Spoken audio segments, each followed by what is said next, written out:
नमस्कार, TV51च्या या बुलेटिनमध्ये आपलं स्वागत. आपल्या परिसरातील ताज्या बातम्या व चालू घडामोडींचे अपडेट्स आपल्या फोनवर मिळवण्यासाठी TV51च्या यूट्यूब चॅनलला सबस्क्राईब करा. बातम्यांचे नोटिफिकेशन्स मिळवण्यासाठी बेल आयकॉनवर क्लिक करायला विसरू नका.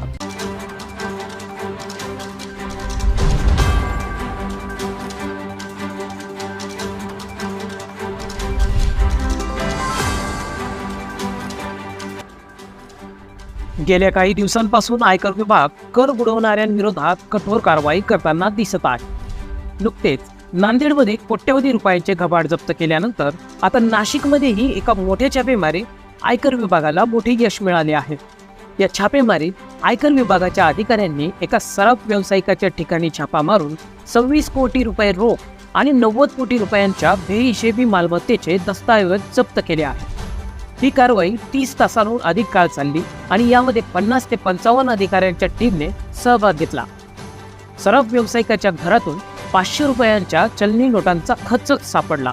ही रक्कम इतकी मोठी होती की ती मोजण्यासाठी अधिकाऱ्यांना तब्बल 14 तास लागले. जप्त केलेली रक्कम देण्यासाठी 7 गाड्यांची आवश्यकता भासली.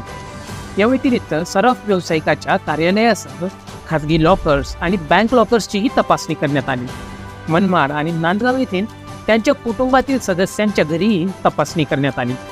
या कारवाईमुळे नाशिकमधील व्यापाऱ्यांमध्ये भीतीचे वातावरण निर्माण झाले आहे. अनेक व्यापारी स्वतःचे कर भरणे आणि बेकायदेशीर व्यवहार टाळणे यासाठी पुढाकार घेताना दिसत आहेत.